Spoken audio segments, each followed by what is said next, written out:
দেবাদিদেব মহাদেবের জটায় মা গঙ্গা কিভাবে স্থান পেলেন সেই পৌরাণিক কাহিনীটি আজ আপনাদের শোনাব।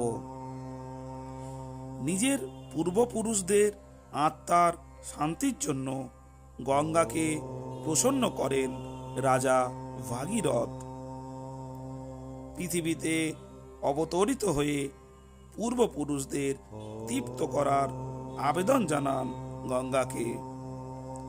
ভাগীরথের তপস্যায় প্রসন্ন হয়ে তার সঙ্গে প্রস্থান করতে রাজি হন মা গঙ্গা।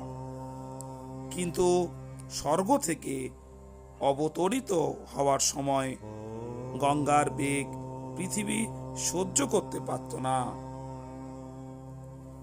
এমন পরিস্থিতিতে শিবের তপস্যা শুরু করেন ভাগীরথ এবং মহাদেব কেও প্রসন্ন করেন ভাগীরথ। তখন গঙ্গাকে নিজের জটায় ধারণ করে তার বেগ নিয়ন্ত্রণ করেন ভোলানাথ।